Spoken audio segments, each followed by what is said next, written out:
Đại Nghĩa xin gửi lời chào đến tất cả quý vị khán giả đang đến với chương trình Hát Mãi Ước Mơ. Chương trình do Đài Truyền Thành phố Hồ Chí Minh phối hợp cùng với công ty Điền Quân Group thực hiện và phát sóng hàng tuần vào lúc 19 giờ 30 phút thứ 6 trên kênh HTV7. Và ngày hôm nay chúng ta sẽ lại với một cuộc hành trình tạo nên những nhịp cầu nối tiếp những yêu thương, để chúng ta có thể gặp gỡ với những hoàn cảnh khó khăn, để chúng ta có thể chia sẻ giúp đỡ họ vượt qua những ngày tháng, những giai đoạn khó khăn. Và hai người đồng hành cùng với Đại Nghĩa trong suốt chương trình Hát Mãi Ước Mơ đó chính là hai vị giám khảo chính của chúng ta. Xin được chào đón danh ca Ngọc Sơn và ca sĩ Võ Hạ Trâm. Và ngày hôm nay chúng ta còn thêm một khách mời nữa, cũng là một người bạn đồng nghiệp rất là quen thuộc với chúng ta. Xin được gặp gỡ ca sĩ Quốc Đại.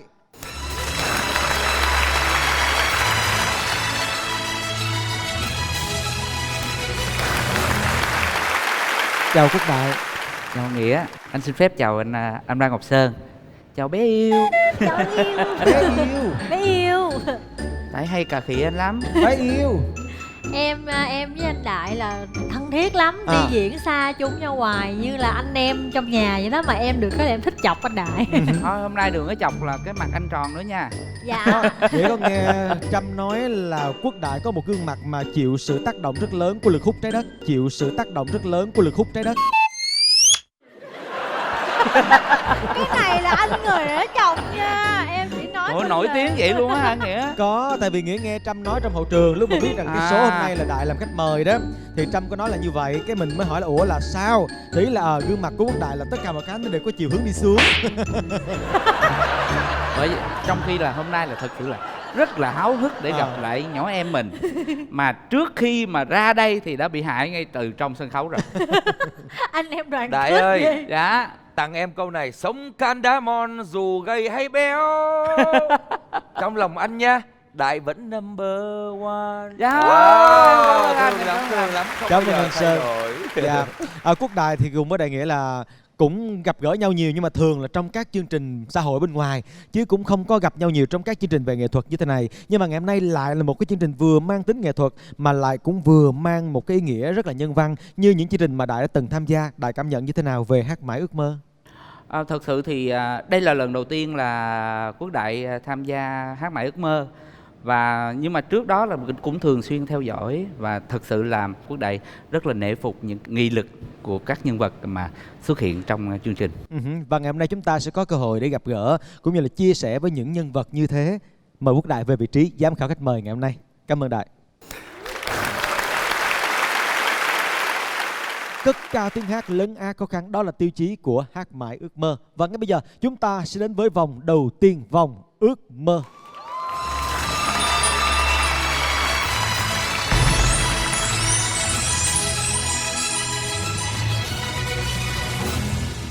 Và thưa quý vị, ở câu chuyện đầu tiên chúng tôi muốn kể cho quý vị nghe câu chuyện về một người đàn ông. Khi mà hỏi anh làm nghề gì, anh sẽ nói rằng anh làm nghề vớt ve chai trên sông. Chúng ta sẽ đến với câu chuyện của anh Văn Bằng.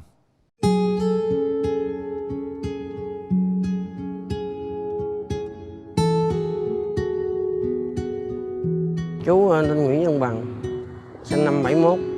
Rồi đó đi bán giấy số, rồi cổng đi người ta nói mình cổng là con mình á, đi nắng nôi đồ kia á. Rồi chú không đi bán giấy số nữa, chú mới nghỉ. Rồi chú mới kiếm tiền á, chú mua chiếc xuồng, chú đi xuống sông, rồi chú đi vớt ve chai.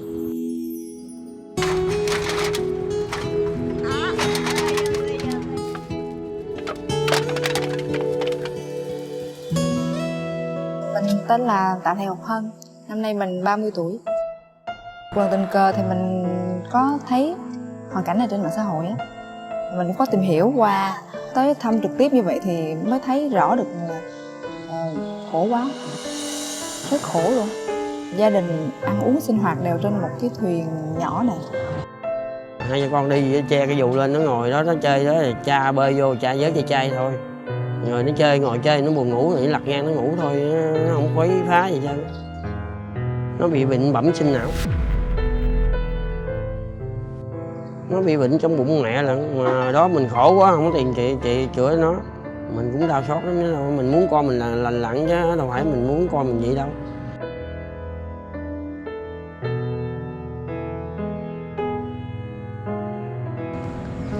Cầm đi, cha vô cha lấy ly cho con uống nha. Đi đâu là chú phải chở theo, còn chú bữa nào mà có ai kêu chú đi đâu á, phải không, mà chú đi công chuyện cũng như vậy nè, là nó ở nhà nó không ăn cơm, mẹ kêu ăn không ăn, chờ cha về nó mới ăn. Vớt dây chai á, ngày đó người ta cho dây chai nhiều á, mình bán được trong ngoài 200 thì mình lên mình mua thịt đem về cho bé nó ăn. Còn chú thì tối ngày chú chỉ là biết cá thôi, không có biết thịt. Mà bây giờ chú sống thì ngày nào đỡ ngày nấy thì lo cho nó, thì điển mà chú mà chết xuống rồi của nó mà điển nó còn sống mà không biết ai nuôi nó nữa.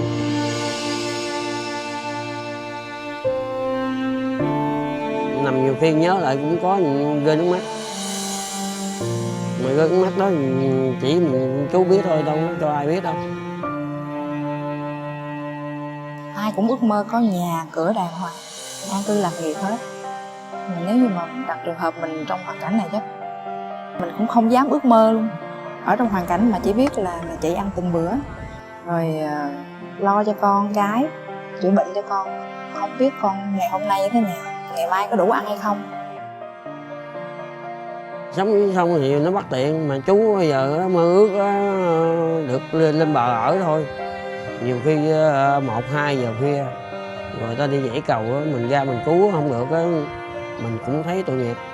Ở đây mấy người này nói sao ông gan quá vậy, ông còn đi vớt xác. Rồi vậy sống với xong mình giúp đỡ người ta, mình gặp xác thì mình lại mình giái người ta độ cho mình.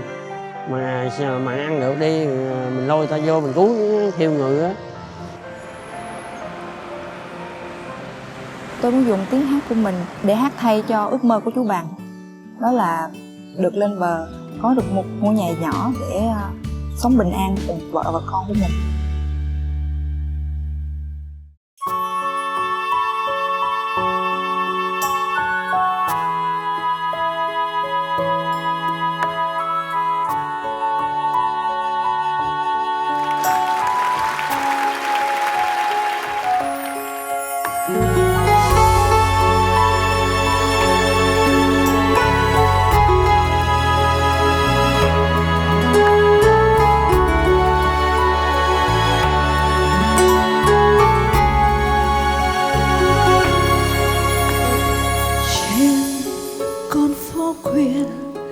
Có một người đang gánh hàng sông, cơn mưa vẫn rơi, tiếng rào buồn lạc lõng chơi vơi.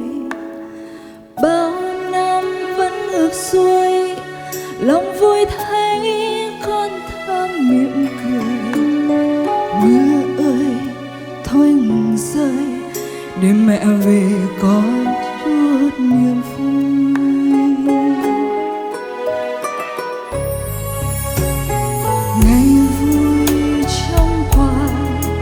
Chốn đô thành rực rỡ phồn hoa, còn đây bóng ai thân heo mòn oằn gánh trên vai. Cho con bao ngày vui, mẹ cay đắng xót xa ngượng ngùi, ôm con trong vòng tay, mẹ quên hết bao nhiêu mọi người.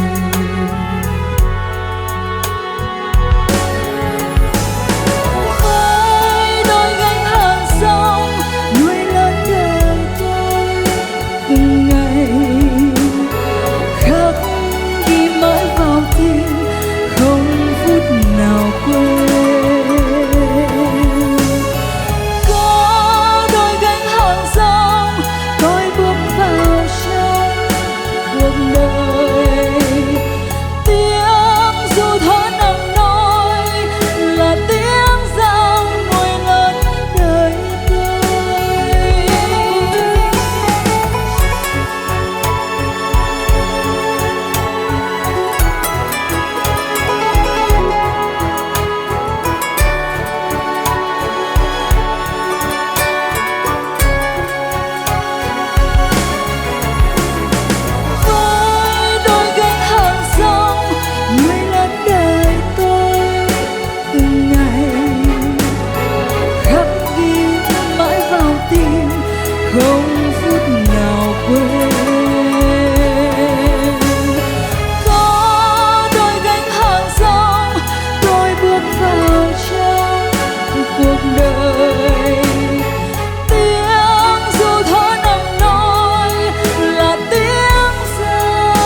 Chúng ta vừa thưởng thức tiếng hát của Ngọc Hân với ca khúc Gánh Hàng Rong, một sáng tác của nhạc sĩ Lê Quốc Dũng. Và hôm nay Hân đến đây để hát cho ước mơ của anh Bằng. Anh Bằng hình như là vẫn đang sinh sống ngay tại thành phố Hồ Chí Minh đúng không em? Và cái khu vực mà anh Bằng chèo thuyền mà sinh sống qua ngày á là ở đâu vậy? Dạ, khu vực gần cầu Bình Triệu ạ. À, là gần ngay cầu Bình Triệu, cũng gần đây thôi không xa. Và bây giờ thì có anh Bằng đang ở đây, xin phép được mời anh Bằng lên sân khấu ạ.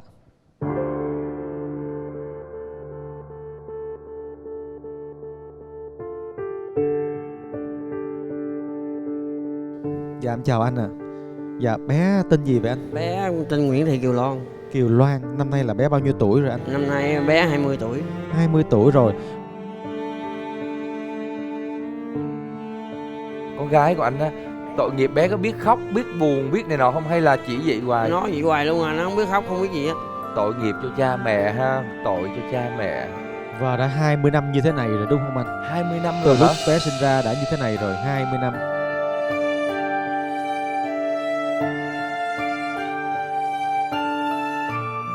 Rồi anh Bằng xuống làm cái nghề chèo ghe đó là 5 năm phải không? Dạ, mới 5 xuống năm. xuồng là 5 năm thôi. Rồi hồi trước làm nghề làm sao? Trước thì em đi bán vé số. Hả? Rồi mình cõng đi bán vé số rồi người ta thấy mình cõng nó đó, rồi phơi nắng phơi sương á. Bởi vì em không có cõng đi bán nữa, rồi em mới kiếm tiền mua chiếc xuồng, em mới đi xuống sông. Ôi thương quá, tội quá.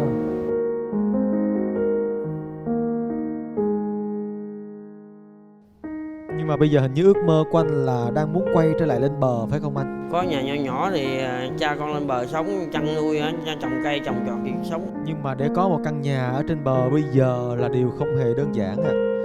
Mình có giống như là gia đình cha mẹ trước đây có để lại cho mình một cái khu vực nào đó, có miếng đất nào đó chứ anh, có sẵn chứ anh? Không có, cha mẹ khổ hơn mình nữa, đâu có ai giúp đỡ được cho mình đâu.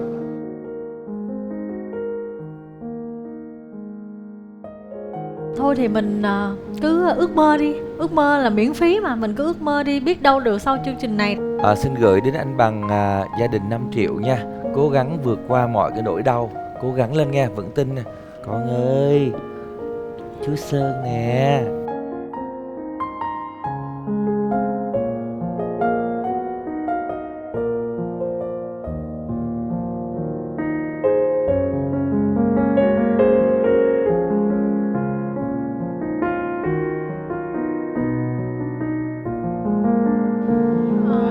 Bye bye.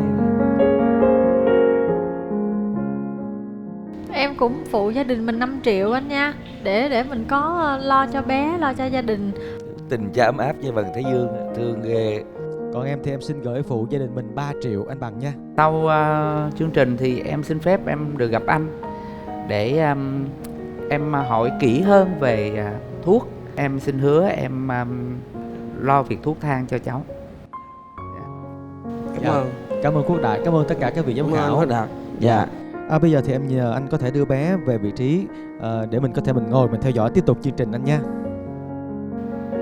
Bé cũng ngoan quá ha. Ngoan. Bé ngoan. ghê. Đợi Và nó bé quậy cũng có rồi. hiểu đó, chứ không Dạ. phải là Hiểu hoàn chứ toàn mà. không biết gì. Bye bye con ơi, bye.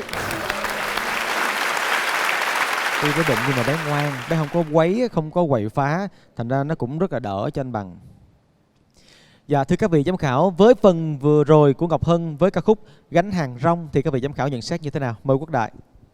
Cái câu chuyện anh Bằng dẫn vào với một cái giọng hát của Hân rất là dày, và Hân đã chọn một ca khúc Gánh Hàng Rong nữa, cho anh rất là nhiều cảm xúc trong cái phần trình diễn của em.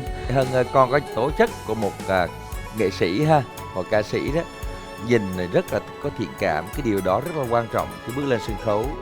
Và con đã truyền tải cái tình cảm của con qua bài hát này. Bài hát này chú cũng có hát rồi đó, chú rất thích ca khúc này. Và con hát thì rất là tốt, mặc dù đầu tiên thì hơi run một chút, nhưng không sao, vào vòng sau cố gắng lên nha con. Dạ, cảm ơn các vị giám khảo và cảm ơn Hân đã đến với Hát Mãi Ước Mơ ngày hôm nay để kể câu chuyện của anh Bằng cho tất cả mọi người nghe. Còn bây giờ mời em có thể vào trong để chuẩn bị cho vòng thi sau. Và tiếp theo chúng ta sẽ đến với câu chuyện của chị Huyền ở Huế. Em tên là Diệu Phương, hiện tại em đang làm việc và sinh sống ở thành phố Hồ Chí Minh. Quê em ở Huế. Thì em được một người bạn ở cùng quê giới thiệu về cái hoàn cảnh của chị Huyền á. Thì nhà chị Huyền rất là khó khăn.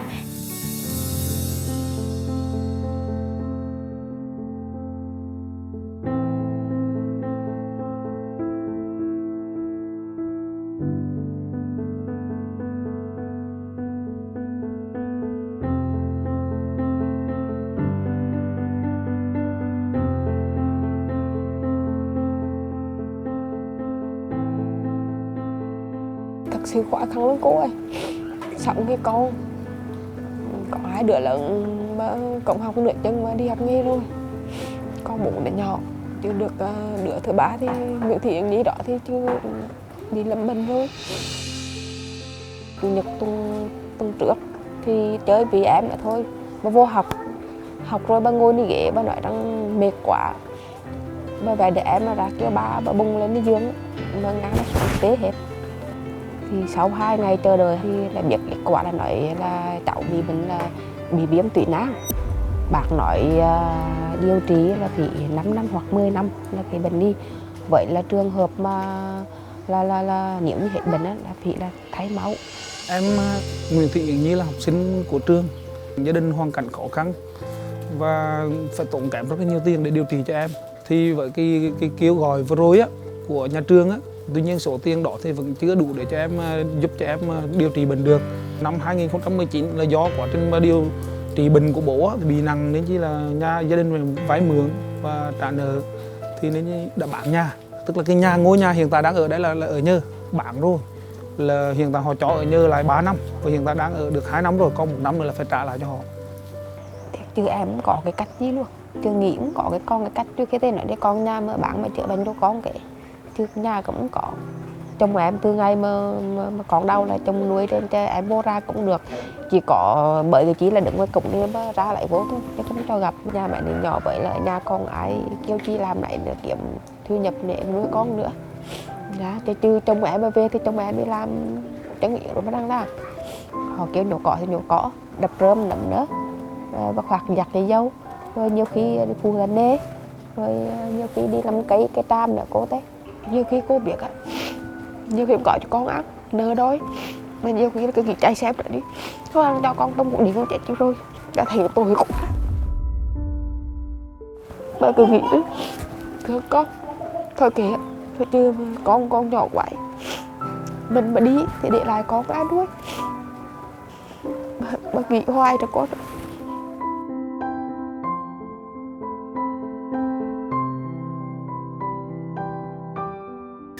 Thực ra đi hát thì ngoài cái việc mà thỏa niềm đam mê rồi kiếm thêm thu nhập, em chưa bao giờ nghĩ là tiếng hát của mình sẽ có một ngày làm được những cái điều ý nghĩa, giống như là giúp đỡ những cái hoàn cảnh khó khăn. Yến Nhi ơi, em hãy cố lên, chị sẽ cố gắng hát thật tốt để nhận phần thưởng, giúp cho em phần nào đó chữa bệnh và quay lại trường sớm nhất. Fighting!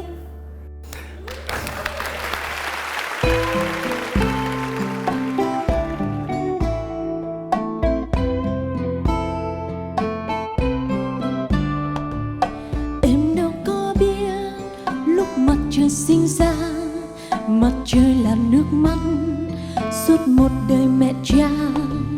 Khi em đã lớn, nụ hồng nở trong tim, giọt sương trên mí mắt là cuộc tình đầu tiên.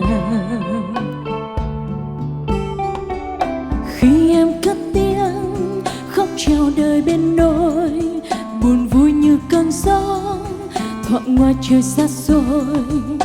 Khi ta bỗng thấy tuổi ngày càng nhiều thêm, cạn khô dòng nước mắt, còn cuộc đời buồn tênh. Có những lúc em cười thật buồn, sao em không khóc cho lòng nhẹ nhàng hơn. Vì có những lúc ta nhìn cuộc đời, niềm vui trong ánh mắt, giọt lệ buồn trên môi. Xin em hãy khóc nồng nàn từ con tim, xôn xao dòng nước mắt, hết muộn phiền trong em.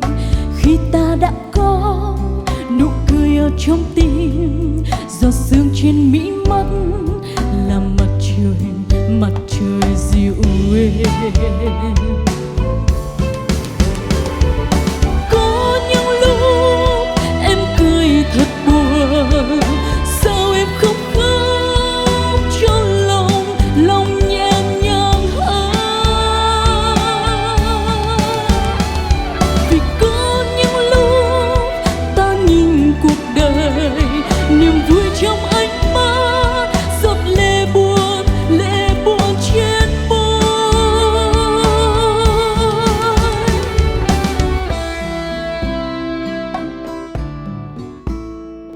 giọt sương trên mỹ mắt là mặt trời dịu êm.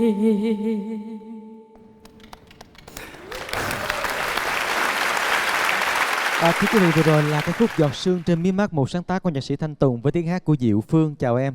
Dạ, lời đầu tiên thì cho phép em xin được gửi lời chào đến quý anh chị và quý cô chú đang có mặt tại trường quay ngày hôm nay ạ. Như Phương có chia sẻ là từ đó đến giờ Phương đi hát mà là hát vì đam mê hoặc là hát vì cuộc sống của mình, nhưng mà chưa bao giờ Phương dùng tiếng hát của mình để có thể làm một cái điều gì đó nó ý nghĩa như khi đến với Hát Mãi Ước Mơ.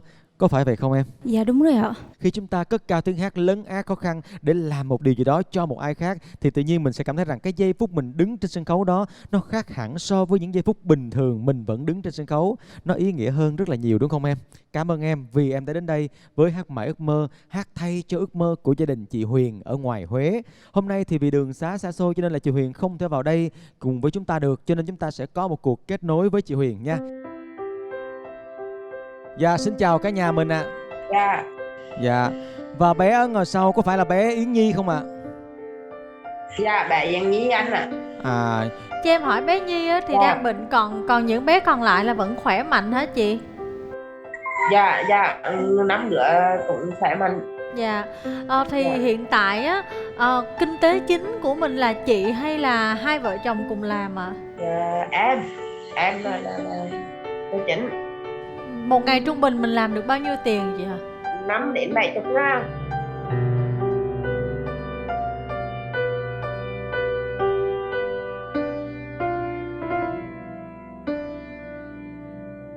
Dạ, một ngày khoảng 5 đến 70 ngàn. Mà nhà thì tính ra là tất cả 8 miệng ăn, 2 vợ chồng và 6 người con, thì trong đó có một bé Nhi là lại bị bệnh nữa.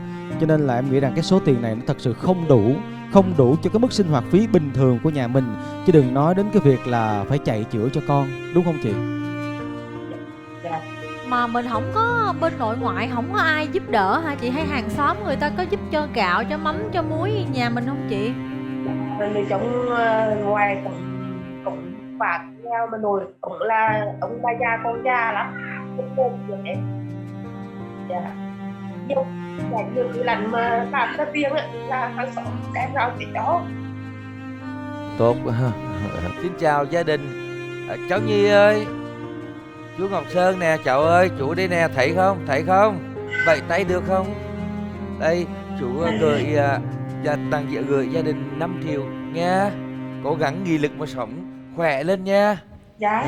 Rồi. Chị Huyền ơi, bây giờ ở ngoài Huế đang rất là lạnh á, thì em biết là cái công việc của mình nó cũng bắt đầu khó khăn rồi. Em mong là gia đình mình giữ sức khỏe nè, rồi cùng nhau vượt qua nha. Thì ở đây em cũng có 5 triệu em gửi gia đình mình. Và riêng bản thân của em thì em cũng xin được phép gửi tặng cho gia đình mình số tiền là 3 triệu đồng chị Huyền nha. Em xin gửi chị một ít nhé. Cảm ơn Quốc Đại. Dạ, đây là những cái phần đóng góp chia sẻ rất là nhỏ của ban giám khảo chương trình Hát Mãi Ước Mơ của chúng em thôi. Hy vọng rằng là sẽ còn thêm nhiều mạnh thường quân nữa chung tay hỗ trợ giúp đỡ cho gia đình chị vượt qua cái hoàn cảnh khó khăn này chị nha. Chị cố gắng lên nha chị Huyền. Cảm ơn chị, cảm ơn anh chị. Còn bây giờ thì xin chào tạm biệt gia đình của mình nha. Cảm ơn quý vị giám khảo về những sẻ chia mà quý vị giám khảo đã dành cho gia đình của chị Huyền. Còn bây giờ thì chúng ta sẽ chia với Phương về ca khúc Giọt Sương trên mí mắt mà Phương đã thể hiện nha. Xin mời Võ Hà Trâm. Phương chọn một ca khúc mà rất là lâu rồi mình mới được nghe lại. Bài này hồi xưa chị Trâm thích lắm và chị Trâm cũng hay hát. Phương thì em rất là xinh xắn như búp bê vậy đó. Dạ, em cảm ơn chị. Về cái chuyên môn của mình á thì chị thấy giọng của em là một cái giọng mà rất là nhẹ nhàng, như là cái hình dáng của em vậy đó, nó nhẹ và nó bay đó. Và khi mà hát những ca khúc này á thì cái phần trước, cái phần đoạn nhẹ nhàng á chị rất là thích, còn cái đoạn B thì nó bắt đầu nó có sự chuyển về cái cao độ nhiều hơn á, cái giọng mình nó hơi bị không thoải mái lắm thì em thả lỏng ra ha, em thả lỏng cái phần cổ ra, phần hàm em thả lỏng ra hết đi, em thoải mái lên giống như mà em đi hát show vậy đó, chứ không phải là em đi thi, thì chị nghĩ là sẽ tốt hơn nữa. Cố gắng lên nha. Em cảm ơn chia sẻ của chị ạ. Dạ, cảm ơn các vị giám khảo. Còn bây giờ thì mời Phương vào trong chuẩn bị cho vòng sau nha. Và thưa quý vị, tiếp theo chúng ta sẽ đến với câu chuyện của chị Nguyễn Thị Hằng. Cứ ngỡ là cuộc sống của chị cứ sẽ mãi bình yên và trôi đi như thế, nhưng bất hạnh lại ập đến, bệnh tật lại bủa vây, cho nên một mình chị phải gánh vác tất cả mọi việc khó khăn trong cuộc sống. Và chúng ta sẽ đến với câu chuyện của chị ngay bây giờ. Hoàn cảnh gia đình chị Hằng thì rất là khó khăn. Cả cha mẹ lẫn hai em đều mắc bệnh. Giờ tất cả công việc với tiền bạc lo cho gia đình là dồn hết vào chị Hằng.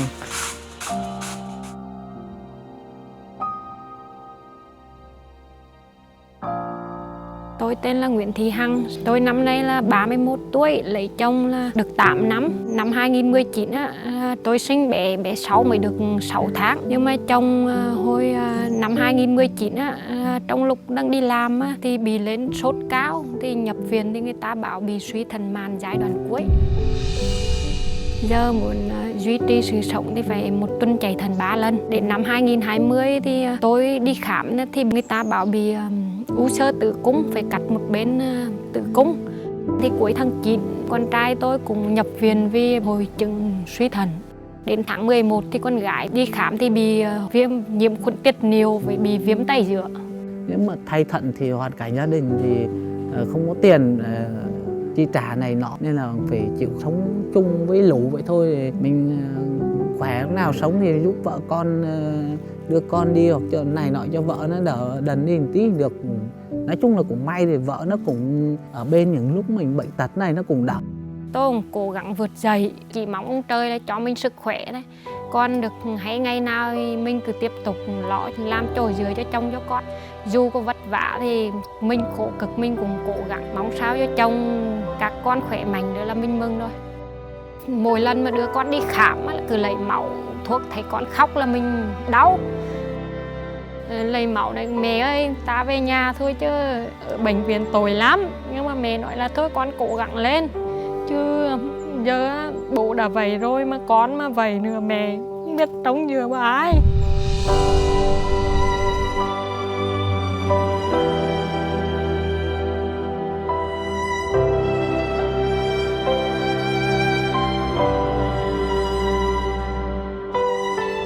Mong một điều là có một phép mau hoặc cái gì đó cho con khỏi bệnh. Có thể mẹ có vất vả, có khổ cực hơn thế nữa, nhưng mà chỉ cần con khỏi bệnh là mẹ mừng. Đúng nói thật là em cứ nghĩ là nếu mà nó mà như em là thì đúng là chỉ chết hết thôi chứ còn chả còn gì nữa. Con mới có 7 tuổi mà cũng bị thận này là chả còn gì nữa, mà cũng may là nó vừa sớm nó phát hiện được á. Thời gian đầu khi mới bắt đầu chồng bệnh cũng suy sụp lắm. Gọi điện vô khuyên chồng là anh giờ cứ lạc quan lên mà sống. Bệnh tật vậy thì cứ cố mà chữa trị, cứ cố gắng thuốc thang để chạy thận cho đều đặn ấy. Rồi sống với con, với vợ được ngày nào hay ngày đó. Lúc muốn tự bỏ thật đấy chứ, nhưng mà cứ xong rồi đến khỏe ấy là lại tới hai đứa nó gọi điện vào, mình nó lại ấy chị. Nói chung là giờ em thì vẫn còn một động lực là hai đứa cái đứa đó để mà sống thôi chứ gần. Tính em mà không nói ra, em thương vợ em chứ cái gì em giúp được vợ em là em giúp lên. Để đôi lúc ví dụ như ba cái việc này, việc vặt vặt đây, nếu mà tắm cho lợn hoặc này nọ em mà cầm nước ra thì em vẫn làm cho vợ trắng đỡ bớt đi. Mình thương vợ thì thương để trong lòng để giúp đỡ nó là được, chứ còn nói thì ai chẳng nói được chị. Dạ em muốn là giống như phép mau dừng bớt đau, bệnh nó với bớt đi. Rồi gì cũng như hai em nó cũng khỏe mạnh bình thường như những người khác, để mình cũng có một cuộc sống hạnh phúc như những gia đình khác. Em sẽ hát và thực hiện ước mơ của em đối với chị Hằng, cho chị Hằng, gia đình chị Hằng một cơ hội được hỗ trợ trong cuộc sống.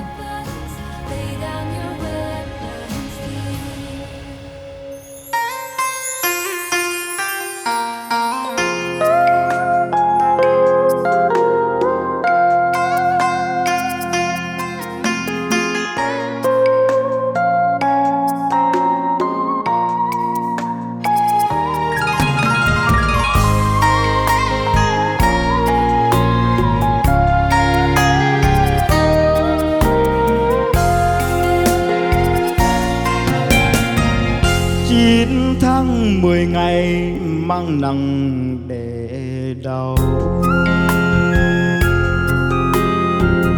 Nơi khô con nằm chỗ ướt mẹ lăn, bao tháng ngày nuôi con vất vả, cả cuộc đời dầm nắng khơi sương, thân hao gầy nhìn mẹ xót thương. Nước mắt bao giờ chảy ngược người ơi, mong con bên người lòng mẹ được vơi. Xin ông trời ban cho phước lành, con dài khờ được lớn khôn nhanh, thân héo mòn lòng mẹ thương con. Mẹ ơi, mẹ nuôi con như biển hồ lại lang, con nuôi mẹ kể tháng kể ngày, họ ơi họ. Người ơi, đời bị dấu ôi, cuộc đời bị dấu, tóc phá màu mẹ hiện còn đâu.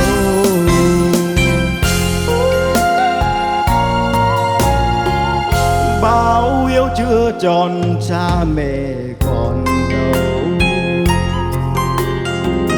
bao đêm âu sầu nhỏ lệ con tim. Con hối hận giờ quá muôn vàng, cả cuộc đời sám hối ăn năn, biết bao giờ gặp lại mẹ yêu. Con hối hận giờ đã muôn vàng, cả cuộc đời sám hối ăn năn, biết bao giờ gặp lại mẹ yêu.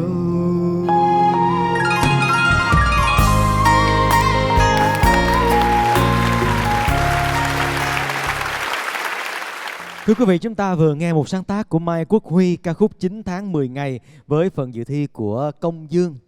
Lời đầu tiên cho em xin gửi lời chào tới ba vị ban giám khảo cùng toàn thể mọi người có mặt tại sân khấu ngày hôm nay. Em là Nguyễn Công Dương, em là cháu của dì Hằng ạ. Em gọi Hằng bằng dì, và hôm nay là Hằng có đến đây cùng với chúng ta. Xin mời Hằng lên sân khấu nha.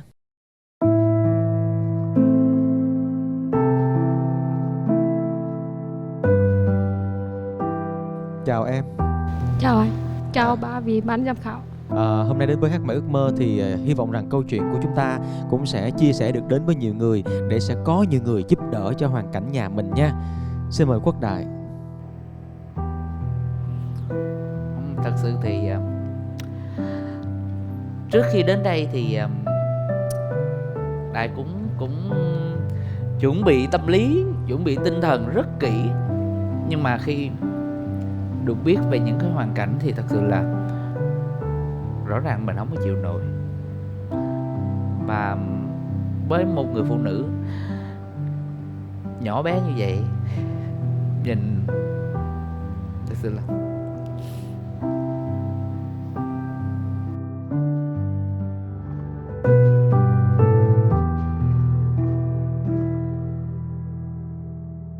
có những cái hoàn cảnh mà đúng là mình chỉ tính từng ngày á, mình không dám nghĩ xa hơn.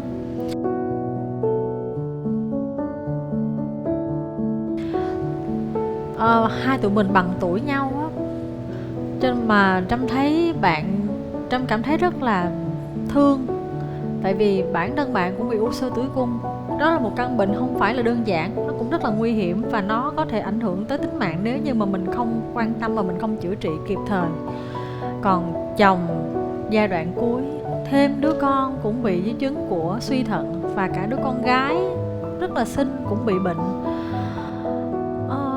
Trâm cảm thấy là nó hơi bị quá nhiều với một người phụ nữ như vậy.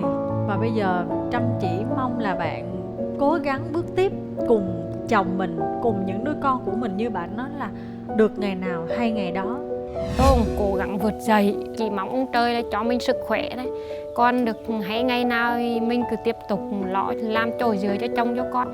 Dù có vất vả thì mình khổ cực mình cũng cố gắng mong sao cho chồng các con khỏe mạnh nữa là mình mừng rồi.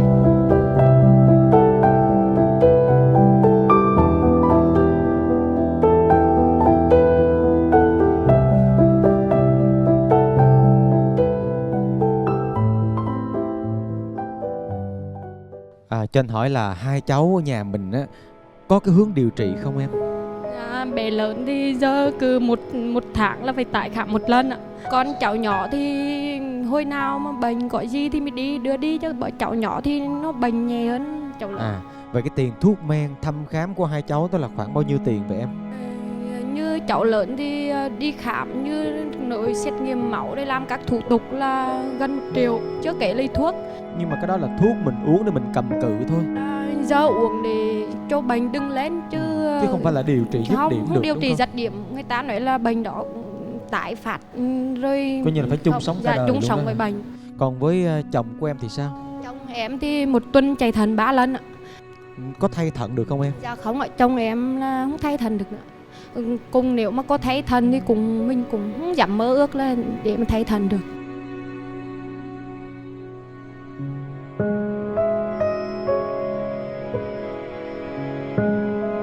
Còn với căn bệnh hiện tại của em thì sao?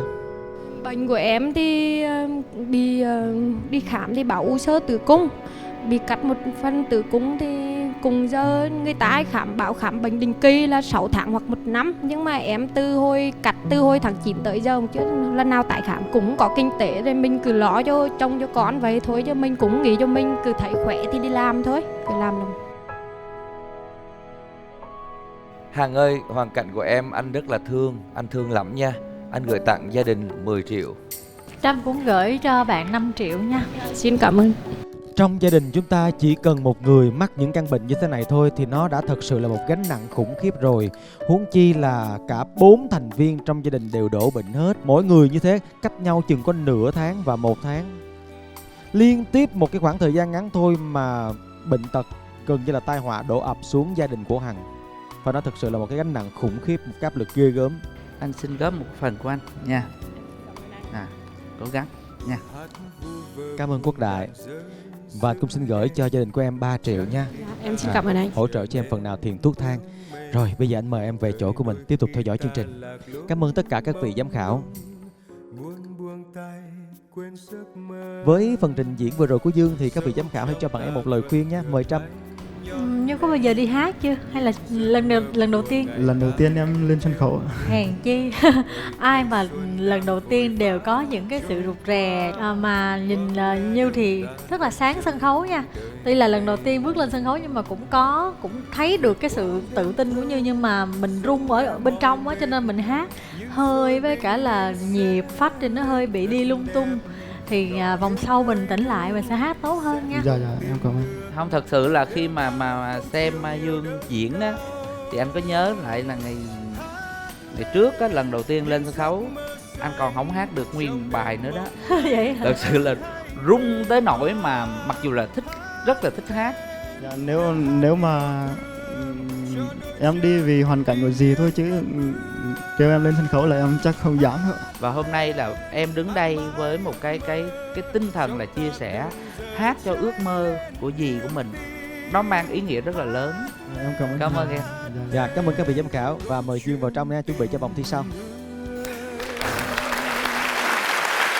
Câu chuyện cuối cùng của chúng ta sẽ gặp gỡ với một người đàn ông, một người cha sống cùng với người con trai của mình bên dòng sông quê hiền hòa, và cuộc sống của hai cha con lại không được êm ả như dòng sông quê ấy. Hãy cùng đến với câu chuyện của anh Văn Tùng ở Kiên Giang.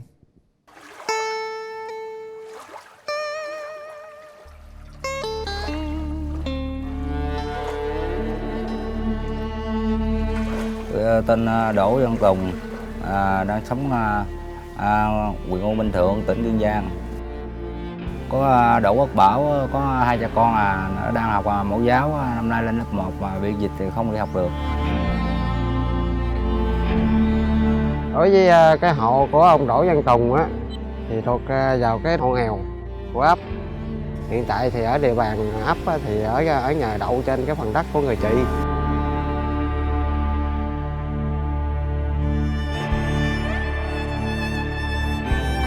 Đó, lúc đó đi ghe về rồi chiều ngủ rồi xong rồi tới 2 giờ khuya cái bắt đầu nó lên máu không hay, cái nó méo miệng, cỡ 2 giờ sáng nó méo miệng hết trơn. Có mấy người sớm người ta lại ta kêu cửa rồi không có lên tiếng người ta mới nói bệnh rồi, người ta mới vọng cửa vô thì thấy nằm không có đi được, liền dò tay rồi. Bây giờ chuyển đi ra cấp cứu ngoài, đi ra tới Minh Lương thì người ta nói bị tai biến. Bệnh nền này là phải đi chăm cứu nhà thương dân tộc, cả tháng ngoài phải đi hoài. Chăm cứu cái rồi thuốc men nó máu nó mới lưu thông, nó mới hoạt động được. Còn không có đi thường thì cái giò mình nó có tật luôn, tay mình có thể rút cơ luôn. Tôi tên là Trần Điền Trung Kiên, 36 tuổi và quê ở Vĩnh Long. Thông qua một người chị hay làm thiện nguyện thì mình cũng biết được hoàn cảnh của chú Tùng cũng đang gặp rất là nhiều khó khăn, do là mấy năm trước là chú chẳng may bị tai biến, cho đến hiện tại bây giờ là không có làm được gì, đi đứng cũng rất là khó khăn, mà còn phải nuôi một đứa con nhỏ nữa, đang tuổi đi học, tuổi ăn tuổi lớn nữa. Gạo hấp rồi chị em có cái ngày này kia cho, rồi cho ít ăn, đó cũng đâu có đi làm được đâu, có gì cha con ăn ở đấy, ăn hay có tiền mua cá ăn, rồi không có tiền thì ăn nước mắm kho quẹt hai cha con ăn. Xài nước xong rồi nước xong rồi nó ngọt rồi cũng xài đỡ, thì nó dơ cũng xài đỡ. Và tắm giặt thì cũng tắm rửa chén nó quát, rồi tắm giặt rồi cũng ở dưới sông, nước chung lưu hứng nó vô gạo nấu cơm. Tôi cũng mong muốn khỏe lại, nó đỡ bệnh để đi kiếm làm gì để có tiền để thêm chút đỉnh để cho mua đồ ăn uống cho bé Bảo nó ăn. Vì nó cũng đang tuổi ăn tuổi lớn rồi, với nó có nhiều lúc thấy nó ăn rau ăn gác với tôi không là thấy cũng tội nghiệp nữa. Thân là Khương ca, cái cha còn bố con lớn nên nào có tiền nuôi cha, cô cha không có khổ nữa.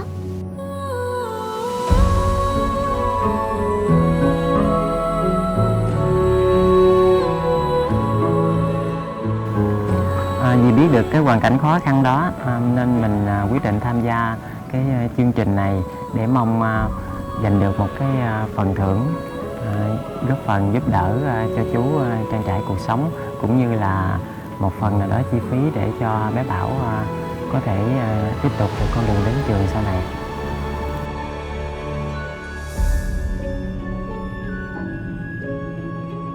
Tôi sẽ hát cho ước mơ của cha con chú Tùng và bé Bảo.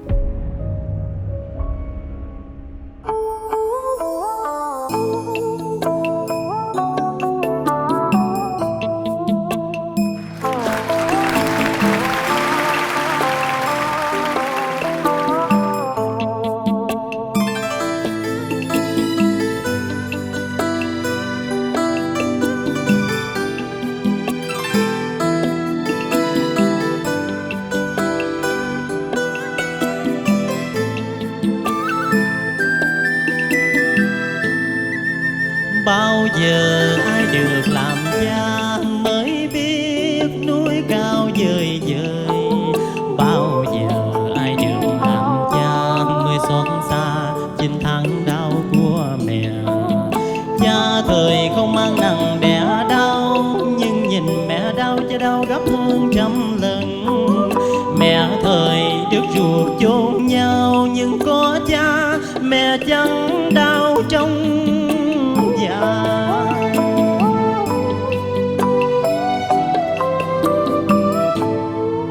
bao giờ ai được làm cha mới biết lo xa lo gần.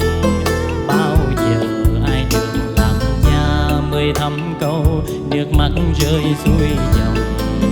Chưa một lần con được nhìn cha khóc, nhưng nhìn mẹ khóc cha giấu giọt lệ sầu. Mẹ cười nhìn con mình khôn lớn nên nên vô tình làm nước mắt cha rưng. Làm cha ai được làm cha, mới thấy trời bao la, mới biết ơn sinh thành. Nhưng khi dỗ dành còn ôm con đau. Làm cha ai được làm cha, mới thấy mình bao dung, mới biết thương vô cùng. Lúc con bập bẹ gọi tiếng cha mẹ,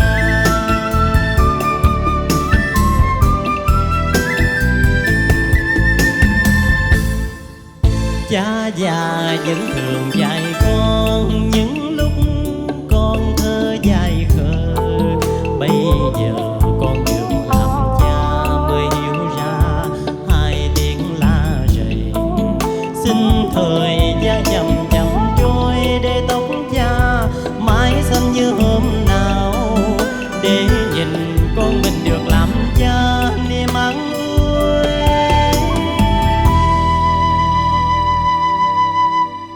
Lúc cha tuổi già.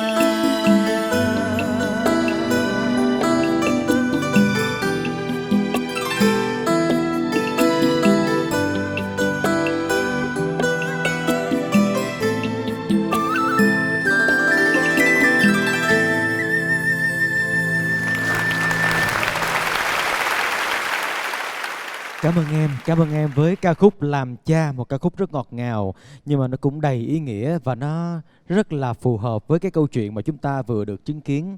Câu chuyện của anh Tùng ở Kiên Giang, một người đàn ông cùng với một đứa con trai còn rất là nhỏ, gương mặt kháu khỉnh, sáng sủa, thông minh. Tiếc là anh Tùng bị bệnh cho nên là một bên chân và một bên tay đã bị liệt, không còn có thể lao động được nữa. Và hiện nay thì gần như là hai cha con hoàn toàn không có một đồng thu nhập nào cả. Và cuộc sống hàng ngày là phải dựa vào hàng xóm. Những bữa cơm cũng chỉ là dựa vào hàng xóm, từng cái lon gạo hay là từng chai nước mắm, tất cả mọi cái. Và hầu như ngày nào cũng chỉ là cơm và kho quẹt, không còn món gì khác nữa. Và ngày hôm nay thì anh Tùng không lên đây để tham gia chương trình được, bởi vì bệnh tật của anh cũng như đường xá không cho phép. Và chúng ta sẽ kết nối cùng với anh Tùng để có thể hiểu rõ hơn về hoàn cảnh của anh nha. Dạ, xin chào anh Tùng ạ. Dạ, xin chào. Con tên gì vậy con? Dạ Quốc Bảo. Con Quốc Bảo, con mấy tuổi rồi? Dạ 7 tuổi. 7 tuổi ha. Hôm nay nhà mình ăn cơm gì nè? Ăn cơm với gì? Cơm với quẹt. À, ăn cơm với kho quẹt, ngày nào cũng ăn cơm với kho quẹt hả con? Bây giờ con nói cho mọi người nghe xem con thèm ăn có món gì? Con thích ăn món gì? Ăn trứng. Ăn với trứng. À, hiện nay thì nhà mình gần như là anh không có đi làm gì cả phải không anh Tùng, vì sức khỏe đúng không anh? Dạ em không có đi mần gì được, nói là bệnh nó liệt giò tay rồi, nó tê quá không có đi làm. Anh có phải uống thuốc mỗi ngày không anh? Lấy thuốc uống hoài, uống hoài nó đỡ, uống nó tê nó ấy mà. Thường thường á mình thấy mỗi lần mà Trâm thấy cảnh gà trống nuôi con rồi Trâm rất là thương. Bây giờ á cho con hỏi xíu là chú mong muốn điều gì nhất? Bây giờ mình bệnh hoạn, giờ khổ quá, giờ cũng muốn gì cũng muốn mình có chút tiền để đi trị bệnh với cho bé Bảo đi học đó con. Cho cô nói chuyện với bé Bảo đúng không con? Con tên Bảo đúng không? Dạ. Thấy Bảo, mặt Bảo rất là đẹp trai nha. Con thương ba nhiều không? Dạ thương. Con đi học và con muốn làm nghề gì? Không làm gì hết trơn. Chưa nghĩ đến tương lai. Chào anh Tùng, anh biết tên mình không? Dạ biết. Ca sĩ. Dạ. Xin chào, trời ơi thương lắm. Miền Tây là nguyên cả một tuổi thơ của Ngọc Sơn nằm ở miền Tây mà đi hát nó quá trời phải không? Thương dân miền Tây chất phát thật thà thiệt tình. Bảo con ơi, chú Sơn nè, chú gửi tặng cho con 5 triệu nha. Vui lên nha. Đây nè. Con chú. Mà hai cha con khó khăn đó, nhưng mà thấy tình tươi yêu thương nhau lắm. Bảo ơi. Dạ. Trời ơi dễ thương quá. Bây giờ cô Trâm cũng cũng tặng cho con với ba 5 triệu nha. Về lấy tiền nói ba mua trứng cho ăn nghe không? Rồi ráng học giỏi để mai mốt cái đi làm kiếm tiền lại nuôi ba nghe không? Dạ cảm ơn cô. Ngoan quá. Chú Nghĩa sẽ gửi tặng cho gia đình của con 3 triệu nha con nha. Dạ. Thì thấy con cưng mà ngoan nữa nên chú đã có một ít gửi con với lại ba con ha. Dạ con có con bé. Trời ơi trời, mình bước lại mà kêu bác chú thôi con ơi. Anh giữ gìn sức khỏe nha, và Bảo cũng vậy nha con, ngoan nha con. Rồi chào tạm biệt cả nhà mình nè. Bye con. Vừa rồi thì chúng ta đã lắng nghe ca khúc Làm Cha do Trung Kiên thể hiện. Xin mời ý kiến từ các vị giám khảo với ca khúc này. Mời Quốc Đại. Lần đầu tiên anh nghe ca khúc này luôn, em đã hát chạm vào cảm xúc của anh. Cảm ơn em rất nhiều. Dạ, cảm ơn Quốc Đại, cảm ơn các vị giám khảo. Xin mời các thí sinh quay trở lại sân khấu.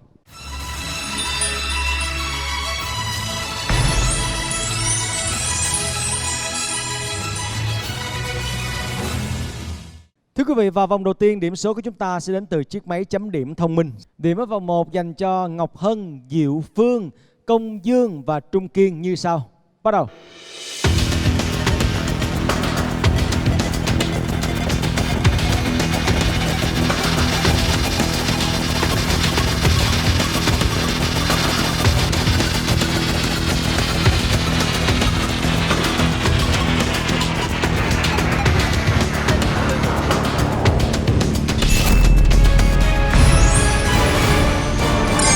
Ngọc Hân 84 điểm, Diệu Phương 80 điểm, Công Dương 79 điểm và Trung Kiên 83 điểm. Chúc mừng Ngọc Hân, em là người có điểm số cao nhất ở vòng đầu tiên này và em sẽ được quyền chọn một bạn để hát cùng với mình ở vòng sau. Em muốn hát cùng với ai? Dạ chắc là em hát với lại Diệu Phương đi ạ. Hai bạn nữ hát cùng với nhau ha. Như vậy là hai chàng trai sẽ thành một đôi song ca. Ở vòng này chúng ta sẽ bấm nút chọn bài hát một cách ngẫu nhiên, sau đó chúng ta sẽ thể hiện. Và xin mời chiếc máy bấm nút chọn bài hát của chương trình. Bây giờ hai chị em sẽ đặt tay vào nút bấm để bấm chọn bài hát cho mình ở vòng sau. Xin mời các em. 3, 2, 1, bấm.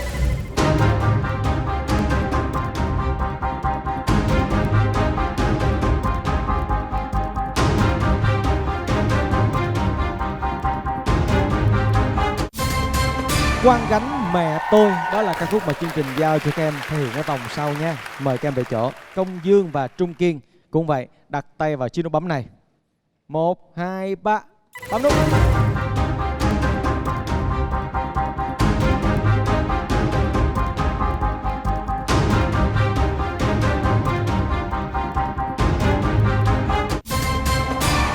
Giả Từ, đó là ca khúc dành cho hai em. Mời hai em về chỗ. Và thưa quý vị, như vậy là chúng ta sẽ đến với vòng thi tiếp theo với hai đôi song ca vừa mới kết hợp. Công Dương, Trung Kiên, bên đây là Ngọc Hân và Diệu Phương sẽ bước vào vòng 2 mang tên Chinh Phục.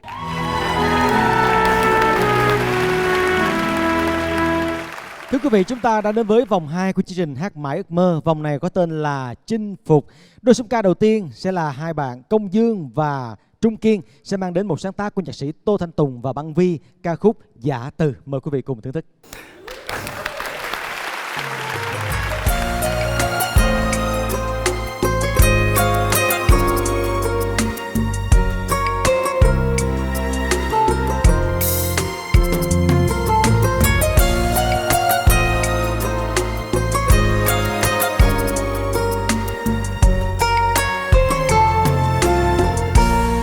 Tuổi đời chân đơn côi, gót ngón tay lộ buồn, đèn đêm bóng lửa nhạt nhòa, hồn lắng tâm tư, đi vào dĩ vãng, đường tình không chung lối, mang hối tiếc cho nhau.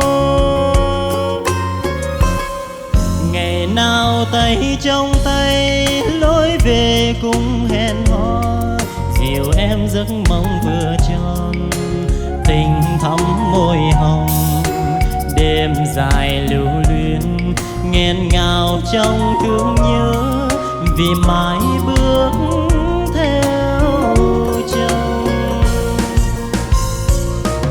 sang ngang rồi chôn kỷ niệm vào thương nhớ, hôn lên tóc mềm lệ sầu thắm ướt đôi mi. Xin em một lời cho ước nguyện tình yêu cuối, thương yêu không tròn thôi giá từ đi em ơi. Người về lên xe hoa kỷ niệm buồn vào hôn, bờ môi tắt hẳn nụ cười. Giây phút bên nhau nay còn đâu nữa, người về trong thương nhớ, người đi nhớ thương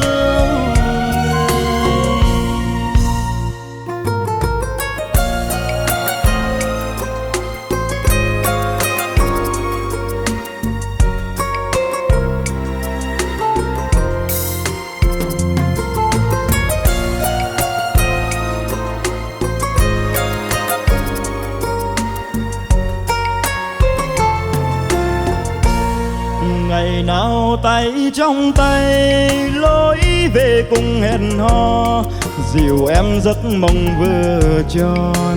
tình thắm môi hồng, đêm dài lưu luyến nghẹn ngào trong thương nhớ, vì mãi bước theo chồng. Em sang ngang rồi chôn kỷ niệm vào thương nhớ, hôn lên tóc mềm lệ sầu thắm ướt đôi mi.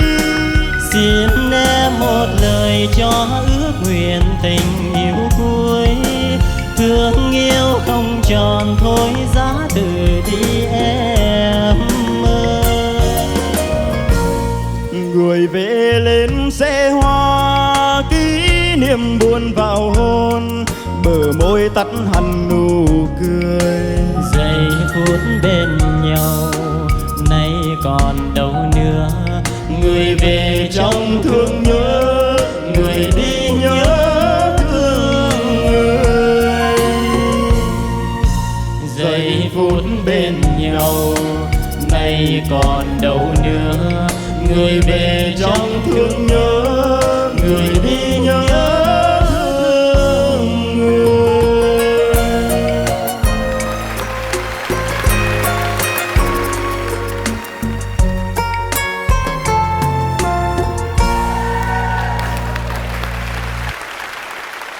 Cảm ơn các em. Xin mời ý kiến từ các vị giám khảo. Mời anh Ngọc Sơn. Giọng hát của Công Dương tôi rất thích cái phong thái của em. Ra mặc dù hát đôi khi nó bị rớt nhịp nhưng mà không sao. Cũng như qua cái giọng hát em truyền tải thì tôi thấy rất là có cái tình cảm chất chứa trong đó. Phần trình diễn của em rất là xúc cảm. Em cảm ơn. Còn Trung Kiên, chào Trung Kiên. Trung Kiên ở Vĩnh Long đúng là một gọi là tài tử ha. Người ta gọi là đờn ca tài tử. Nghe ở vòng đầu là chú thấy rằng giọng ca của con biết hát cải lương không? Dạ có. Lên thử miếng coi, lên thử câu biểu diễn chú ghiền cải lương, chú mê miền Tây lắm. Dạ em xin hát một câu giọng cổ, bài hát được mang tên Xoài Đôi ạ. 20 năm xa quê, em lấy chồng xứ lạ, ngã tư quê mình vẫn gọi xoài đôi. Vẫn cái chợ nhỏ ngày xưa, gió cuốn mù bụi đo, em kéo nón nửa dành, che mái tóc phủ bờ vai.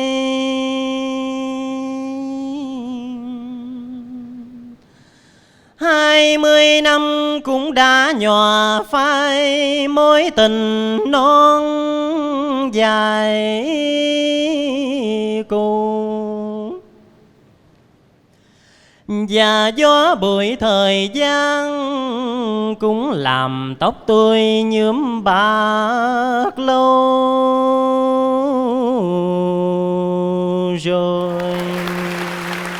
Biết liền nghe cái giọng đó, nói giọng hát ca nhạc là biết hát cải lương, nhưng nếu mà bạn hát ca nhạc tốt được là cải lương sẽ bất lợi cho bạn. Ví dụ như vậy, ví dụ anh lên thử câu cải lương nha.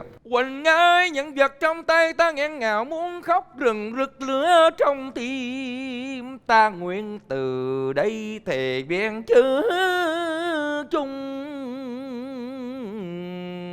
tình. Đại khái là gì? Nghĩa là khi mà hát cải lương á thì nó có cái ém hơi, nó giữ hơi ca nhạc thì phà hơi ra, thành ra là con soli, hai cái thứ mà nó rất là làm chúng ta rất là khó. Nhưng mà em vẫn giữ được cái chất cải lương. Đang sợ cái em có bị đứt hơi giữa chừng không, mặc dù em hát hai hơi nhưng mà giọng em hôm nay thì tốt rồi. Đời chúc mừng em nha. Dạ, cảm ơn anh Ngọc Sơn. Xin mời ý kiến từ Quốc Đại. Rõ ràng là ở hai bạn Trung Kiên và Dương, khi mà kết hợp với nhau thì sự nhẹ nhàng của Trung Kiên và cái cách hát sảng khoái của Dương nó hỗ trợ nhau tạo thành một cái bài giả từ nó rất là riêng và Quốc Đại rất là thích. Cảm ơn các vị giám khảo và chúc mừng các em đã hoàn thành phần thi của mình nha. Mời các em có thể vào trong. Tiếp theo chúng ta sẽ đến với đôi song ca Diệu Phương và Ngọc Hân.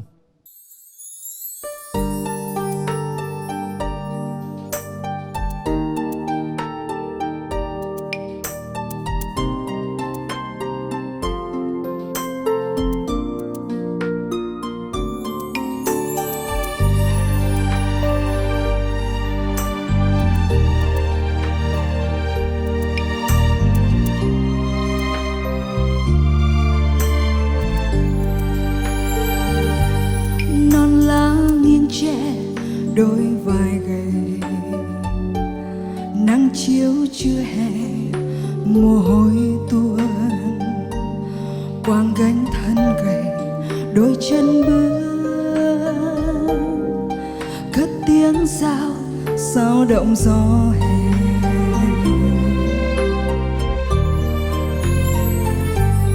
Khuya sớm lanh canh tiếng gọi người, áo rách vai rừng đầy âu lo. Trên phố đông người đôi quan gánh, có tiếng ai rao nhiều nỗi niềm. Một đôi quang gánh của mẹ tôi mong bát cơm đầy cho đàn con. Chiều nay nắng tan mưa chợt đến, hát gánh hàng rong của mẹ tôi. Một đời sông suối cho đàn con, quang gánh trái rừng với mẹ tôi. Chiều nay trên phố đông người qua, khơi bóng ai gầy của mẹ tôi. Có tiếng ai reo, có tiếng chân ai quang gánh vai gầy mẹ ơi.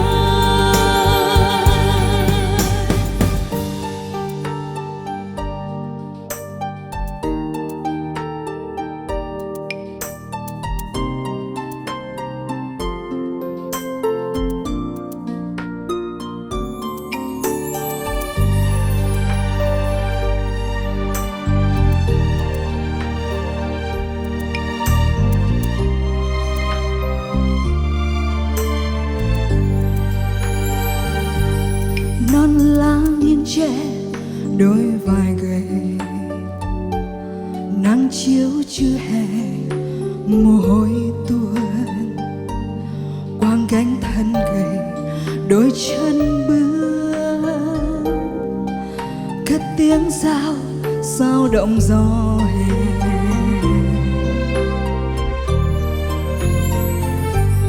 Khuya sớm lanh canh tiếng gọi người, áo rách vai rừng đầy âu lo. Trên phố đông người đôi quan gánh, có tiếng ai rao nhiều nỗi niềm. Một đôi quang gánh của mẹ tôi mong bát cơm đầy cho đàn con. Chiều nay tắt nắng mưa chợt đến, ướt gánh hàng rong của mẹ tôi. Một đời sông suối cho đàn con, quang gánh trái rừng với mẹ tôi. Chiều nay trên phố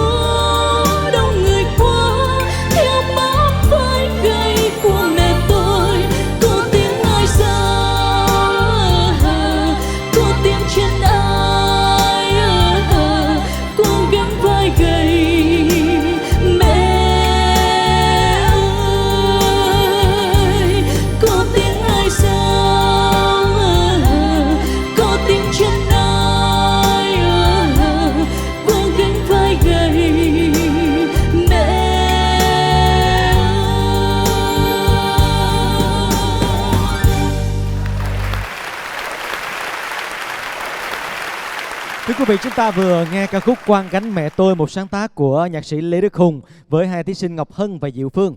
Mời hai em đứng sát vào nhau nào để chúng ta nghe lời nhận xét từ ban giám khảo nha. Mời Võ Hà Trâm. Một bài toán khó cho ban giám khảo trong cái số kỳ này, tại vì bài hát này thì hai bạn cũng rất là ngang ngang với nhau. Đối với giọng của Hân á, Hân sở hữu một cái chất giọng cũng khá là đặc biệt, chị nghĩ vậy.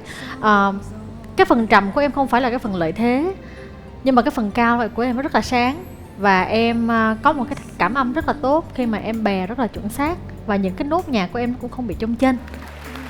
Còn đối với Phương á, chị thấy là cái giọng của em và giọng của Hân nó rất là hòa với nhau. Em hát cũng khá là tốt, chỉ có điều là mình còn chưa ăn xăm với bạn diễn tí xíu thôi. Và nhớ là khi mà mình lên cao á, để cho không bị xét cái nốt nhạc cao thì mình phải tập hơi bụng. Phải tập hơi bụng nha. Mình hát hơi ngực là mình sẽ dễ bị xét mà không có giữ được nhiều. Nói chung cái bài này là một cái bài khá là tròn trịa, và chúc mừng hai em. Cảm ơn giám khảo Võ Hà Trâm. Xin mời Quốc Đại. Khen Hân và cái sự tinh tế cũng như là cái cách xử lý của em khi mà bạn mình hơi quên xíu, nó rất là dễ thương. Chúc mừng hai em. Cảm ơn các vị giám khảo nha. Còn bây giờ thì chúng ta sẽ gặp lại hai bạn Công Dương và Trung Kiên để chúng ta chờ đợi điểm số từ các vị giám khảo. Xin mời Công Dương, Trung Kiên quay trở lại sân khấu. Và bây giờ xin mời các vị giám khảo.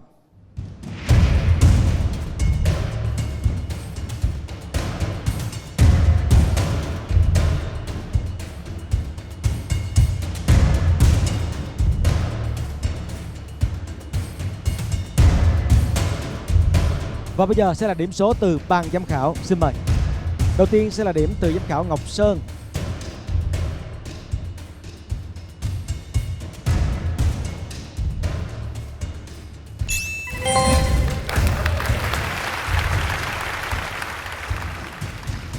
Tiếp theo điểm số từ giám khảo Võ Hà Trâm.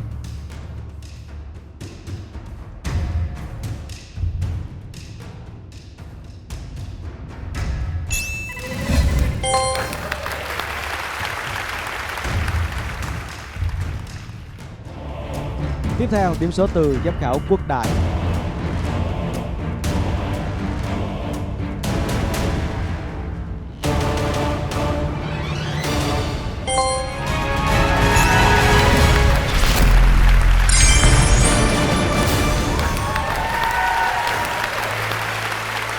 Chúc mừng Ngọc Hân và Trung Kiên, các bạn đạt điểm số tuyệt đối từ các vị giám khảo và các bạn sẽ bước vào vòng trong. Còn với Diệu Phương và Công Dương thì các em sẽ dừng lại tại đây và các em sẽ nhận một giải thưởng khuyến khích trị giá là 8 triệu đồng. Xin mời giám khảo Quốc Đại cùng với Võ Hà Trâm sẽ lên sân khấu trao bảng tiền thưởng cho Diệu Phương cùng với Công Dương. Và số tiền này sẽ được gửi đến hoàn cảnh các gia đình mà các bạn đã mang đến chương trình ngày hôm nay. Cảm ơn Diệu Phương và cảm ơn Công Dương. Và thưa quý vị, bây giờ chúng ta sẽ đến với vòng cuối cùng cùng hai thí sinh Ngọc Hân và Trung Kiên. Vòng thi mang tên Tỏa Sáng.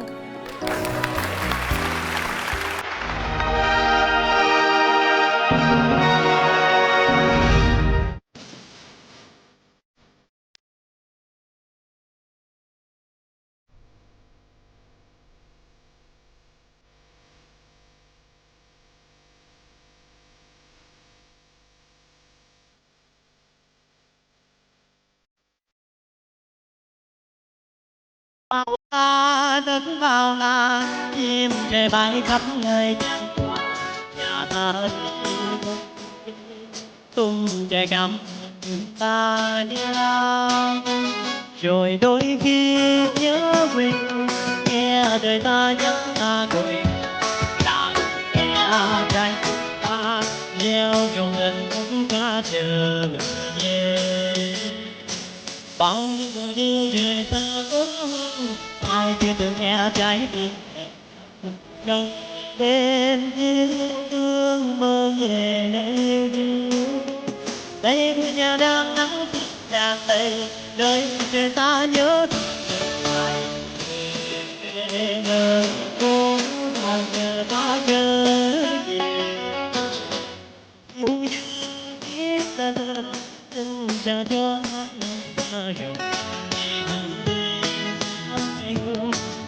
và em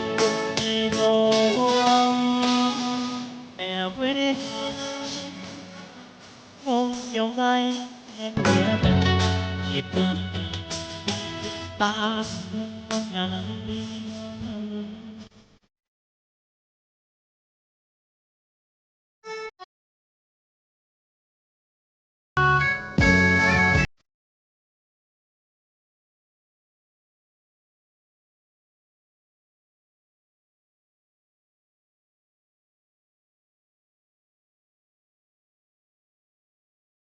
bao la đất bao la im để bãi khắp nơi đang và nhà anh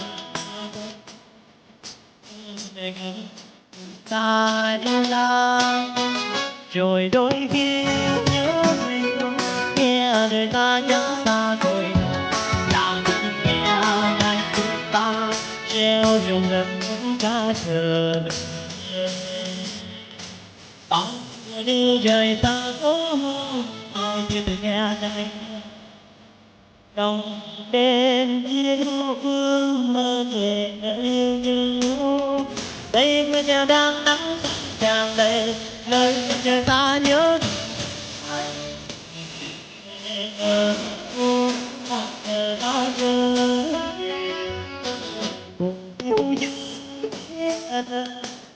chào cho nắng trời anh và em cùng đi ngô mẹ quê hương ta trong vòng tay nắng ta ngôn nhà nắng tiếng thân trong trái tim ta nhà nắng tiếng thân trong trái tim ta nhà nắng.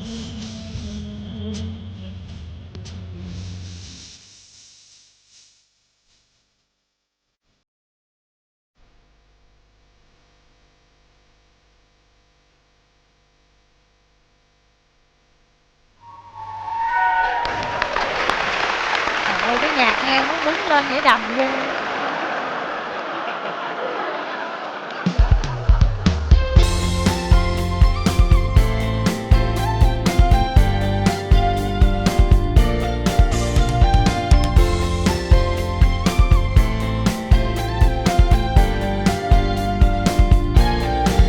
Chào buổi sáng nhìn bao bước chân trên đường thanh thang trên từng con phố tìm những phút giây nhẹ nhàng miên man theo làn gió mơ hay cho tôi thấy trong lòng sáng lên niềm vui vì đâu đó vang một khúc ca bạn ơi hãy thức giấc đón chào ánh dương ngày mới đến rồi hãy mỉm cười với bao chuyện đời hãy thật lòng nói xin cảm ơn hãy rộng lượng thứ tha lỗi lầm hãy cho niềm yêu thương sẽ có những sóng gió phía trước hãy cố gắng bước qua dù không dễ dàng trong cuộc đời còn những giấc mơ đẹp tươi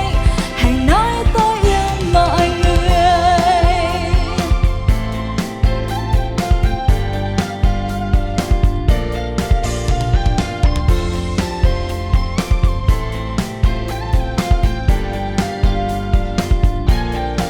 Chào buổi sáng nhìn bao bước chân trên đường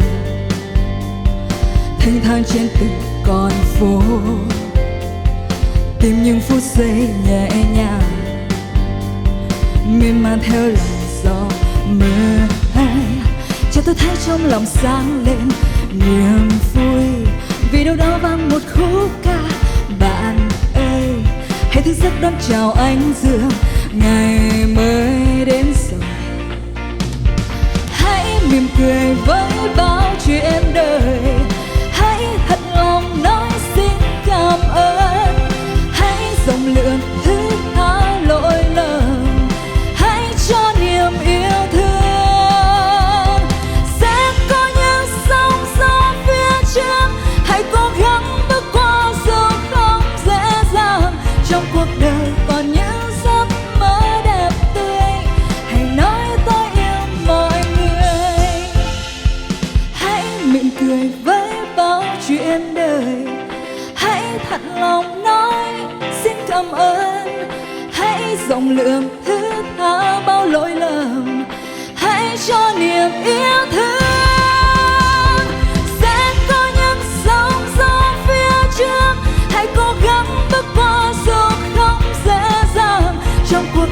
còn những giấc mơ đẹp tươi. Hãy nói tôi yêu mọi người.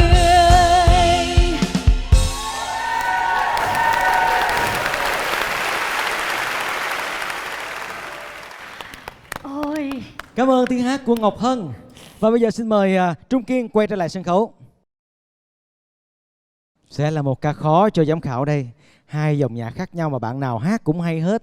Không biết các vị giám khảo nghĩ thế nào ạ? Xin mời anh Ngọc Sơn. Thực sự là vòng đầu á thì Nghĩa em có thấy không? Mọi người cũng đều thấy là Ngọc Hân là một đối thủ đáng gờm. Ứng cử viên sáng giá số 1. Hát rất là hay, rất là chuẩn. Từng câu, từng chữ độ cao cũng vậy. Con hát rất là tốt.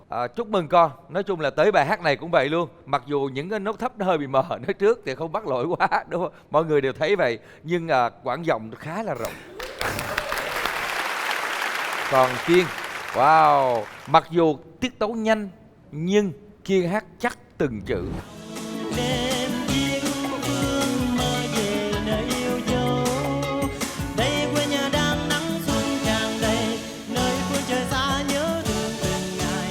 Giọng Kiên mới là giọng đáng ngại. Tại vì một cái giọng hát cả nhà nghe cất lên là rất là ngọt ngào mà có chất riêng.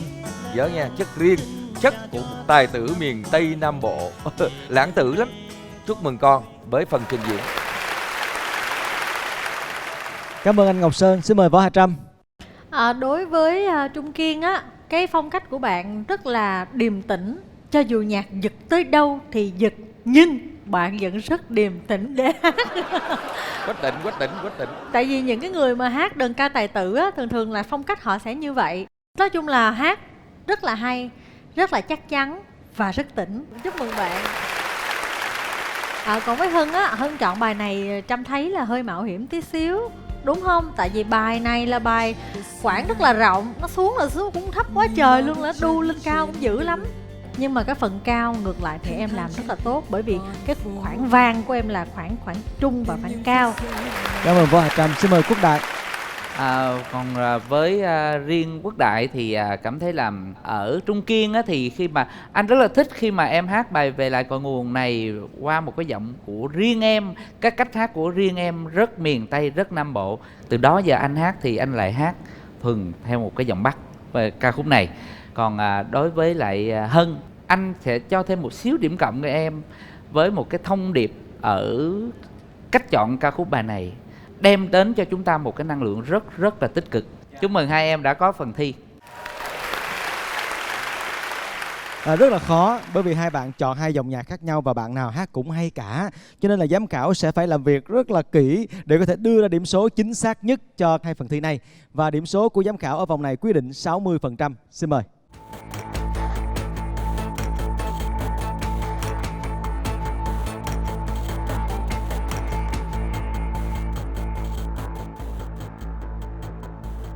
Và bây giờ sẽ là điểm số từ ban giám khảo. Đầu tiên sẽ là điểm từ giám khảo Ngọc Sơn dành cho Ngọc Hân.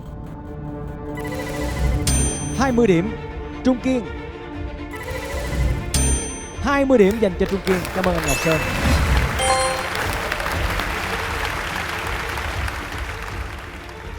Tiếp theo điểm của giám khảo Võ Hạ Trâm.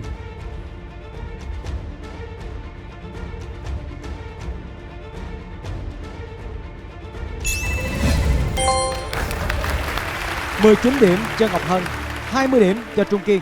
Cảm ơn Võ Hà Trâm. Và cuối cùng điểm từ giám khảo Quốc Đại.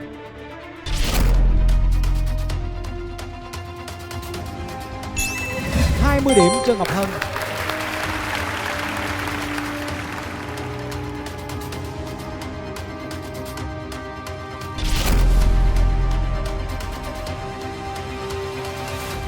$20 điểm cho Trung Kiên.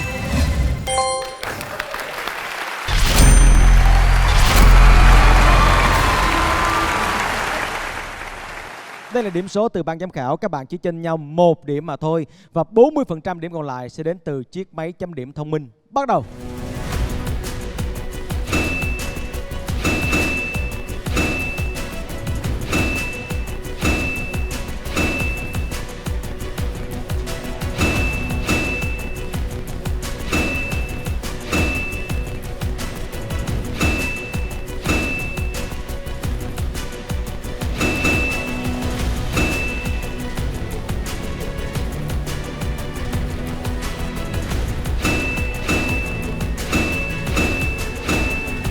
gian đã hết và điểm số cuối cùng Ngọc Hân 95 điểm và Trung Kiên 96 điểm.